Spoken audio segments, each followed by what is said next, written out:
E aí galera do nono ano, o professor Jairo chegando para mais uma aula de arte e hoje nós teremos dois momentos. O primeiro momento será a correção da nossa atividade que estava na nossa última agenda e logo em seguida nós vamos falar sobre o nosso novo assunto. Nós vamos falar um pouco sobre dança, sobre vários estilos de dança. Com certeza você vai gostar. Você está bem? Sua família está bem? Beleza. Então nós vamos dar sequência à nossa aula. Preste atenção ali em nossa correção. Diz assim: em equipes, escolha uma telenovela atual ou que a maioria da turma conheça e tenha acompanhado ou ao menos parte da narrativa.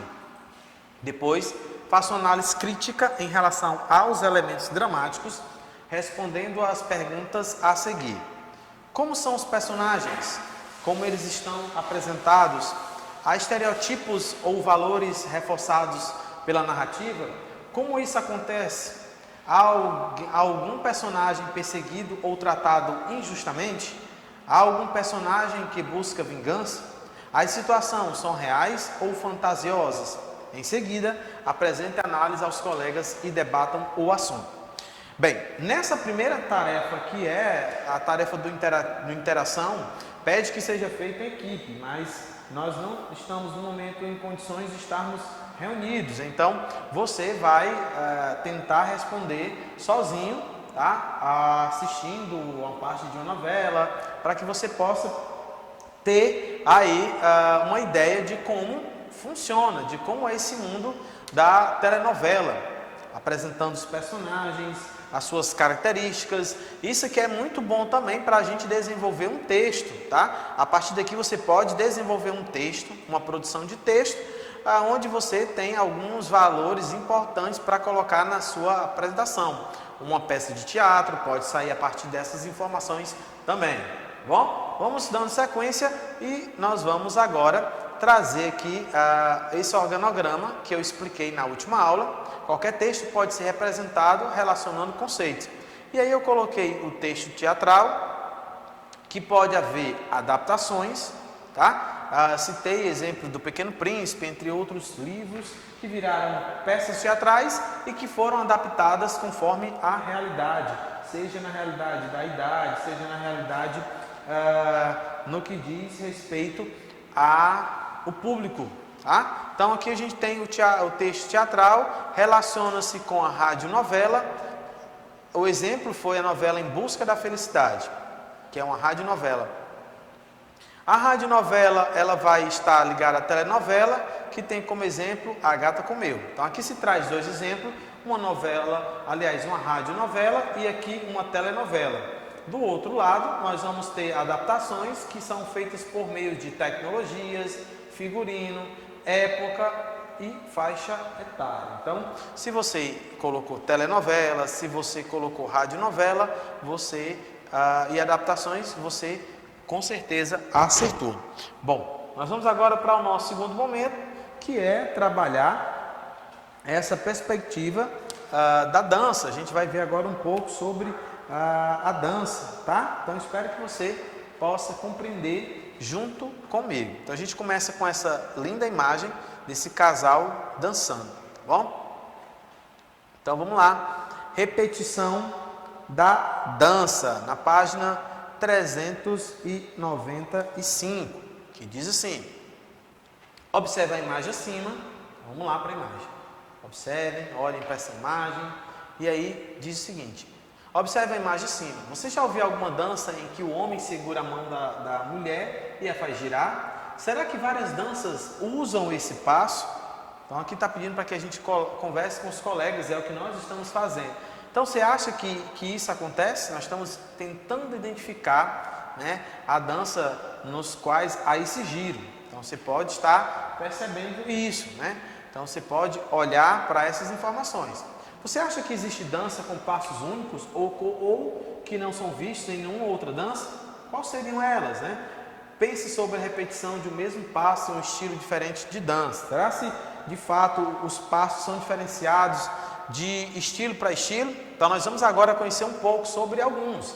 O primeiro que nós vamos trazer aqui é o giro, tá? O giro, por exemplo, é um passo constante das danças. Isso não significa que uma dança copia a outra. E é assim que o giro faz parte, olha aqui, parte do repertório de dança, tanto antiga quanto atuais. Né? A gente consegue perceber isso.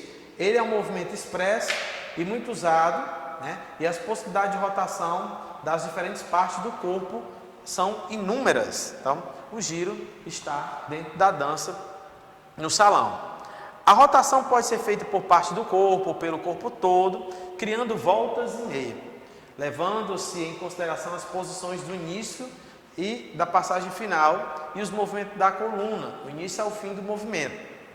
Além disso, o giro pode ser feito sozinho, ou por pares, ou por grupos. Então vamos aqui acompanhar alguns.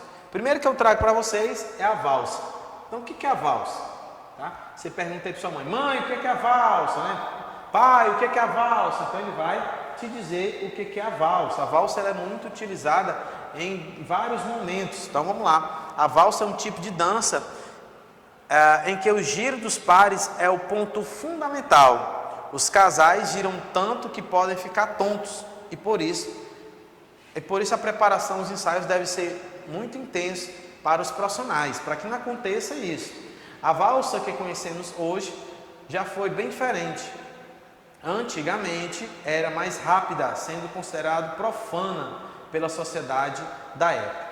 Percebam como vai mudando ao longo dos anos alguns conceitos, algumas ideias, né? E aí a gente hoje falando, no pleno século XX, falando sobre a valsa, e aí a gente encontra um texto que nos fala sobre como a dança era vista, né? Antigamente. Então ela era vista como uma dança profana. Essa dança adquiriu esse aspecto leve de conto de fadas por conta da família Strauss, que diminuiu o ritmo e a quantidade de passos bruscos, tornando-se a mais delicada. Então você está vendo aqui uma imagem belíssima dessa dança, tá? Que é a valsa. Então esse é o chamado giro na valsa. Então hoje nós estamos iniciando falando sobre as danças. Então você está acompanhando junto comigo.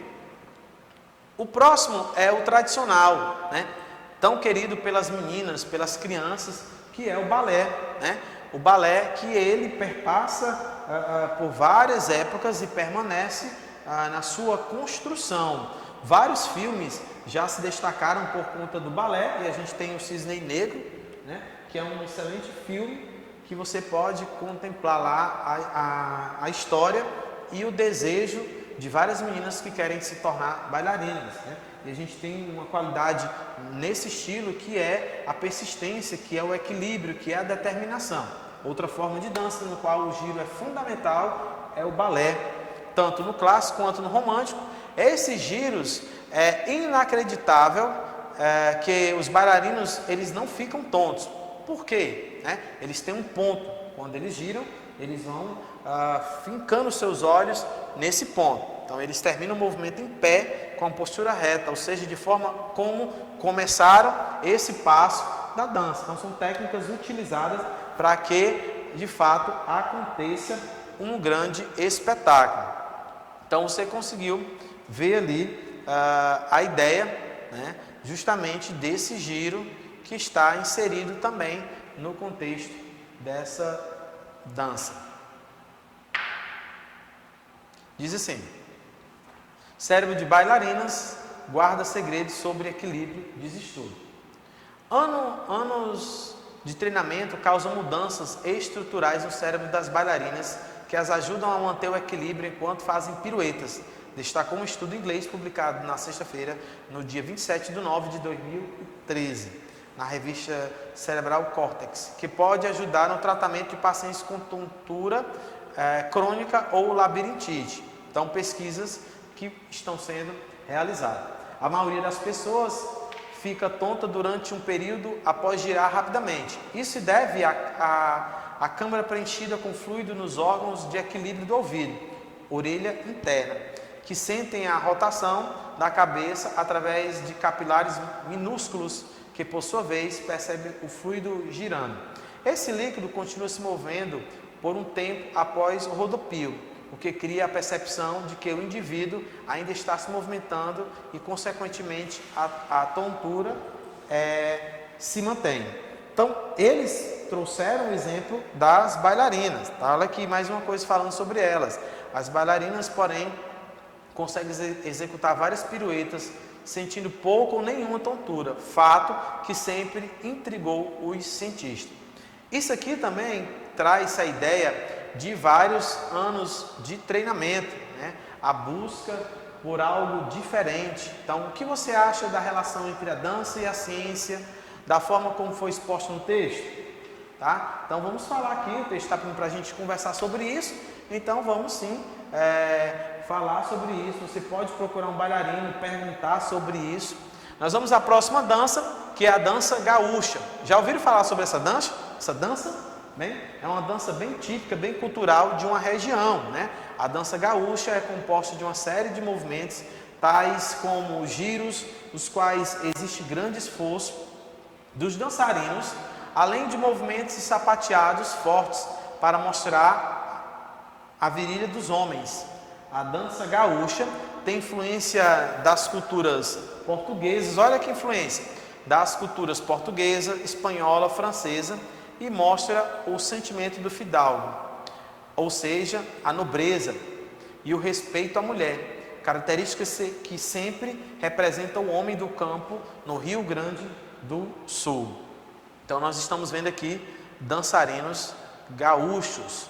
O mais interessante é que dentro do nosso país nós vamos encontrar estilos totalmente diferentes, que são sim oriundos de culturas não do Brasil, e quando chega ao nosso país sofre uma adaptação aos costumes locais, e isso já faz parte e está inserido dentro da nossa cultura.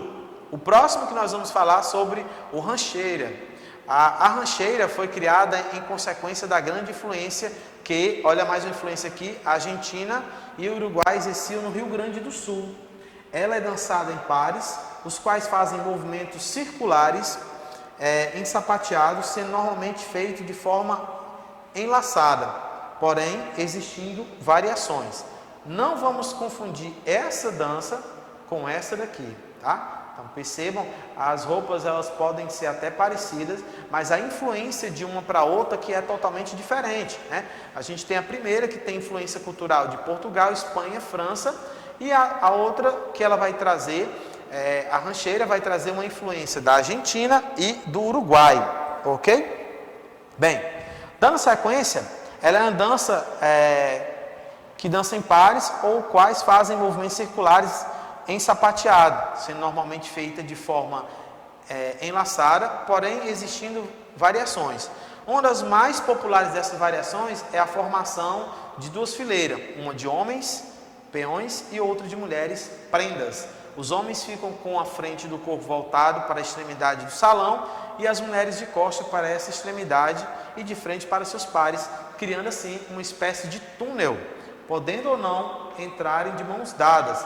Essa dança, em 3 tempos, se difundiu no Brasil na época do surgimento do rádio. Olha aqui as influências chegando em nossa aula. É uma das primeiras rancheiras a fazer sucesso no Rio Grande do Sul na década de 1930. Era de origem da Argentina, mate amargo, no Rio Grande do Sul. Criaram-se 3 formas de diferente rancheira: a rancheira valseada, a moda serrana, a rancheira puladinha e a rancheira de carreirinho.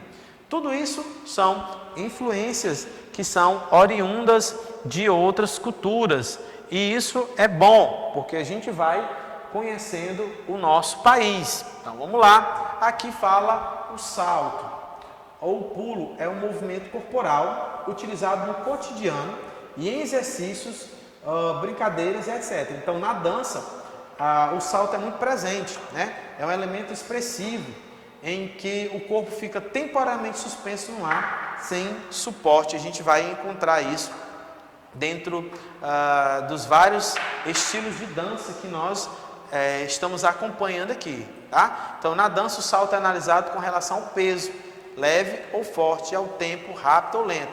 Os saltos podem ser executados da seguinte forma: saltando com os dois pés e caindo com os dois pés, iniciando com os dois pés e caindo com apenas um pé ou vice-versa, saltando em um mesmo pé e alternando os pés no salto, ok? Então você está acompanhando aí a nossa aula. Estamos falando justamente dessa relação que existe entre a dança, tá? Para encerrarmos hoje, eu quero trazer aqui um pouco ainda falando desse salto e entrarmos em seguinte a perspectiva do salto dentro da dança, tá? Então vamos lá. O salto é um movimento comum para o ser humano, mas para saltos perfeitos, como os praticados nos esportes e nas artes, é necessário muito treino, muito trabalho corporal e muita disciplina. Ah, professor, quer dizer que o salto também faz essa referência dentro dessa perspectiva do esporte, dentro dessa perspectiva da arte? Sim, né? Ele está inserido nesse contexto. Se você observar, existem vários estilos de artes, né, e esporte que está inserido justamente essa ideia do salto. O salto realizado numa corrida de obstáculo ou na ginástica não é melhor nem pior do que um salto na dança. Ele só tem, em alguns casos, intenções diferentes. No entanto, em todos os casos, a superação do corpo vem vencendo a gravidade, e isso é algo fantástico. Então, como é que o salto está agora inserido na dança? O salto está inserido na dança no sentido que ele vai colocar como elemento expressivo, tá? Podemos imaginar, por exemplo, uma bailarina que vai dar saltos incríveis, assim como alguém também que está dentro do esporte na corrida, ele precisa de saltos para pular os obstáculos, aquela corrida com salto. Então nós vamos encontrar sim dança que vai invadir sim o espaço com esse estilo que é justamente o salto. Entre eles vai estar sendo utilizado aqui o breakdance e o balé, né?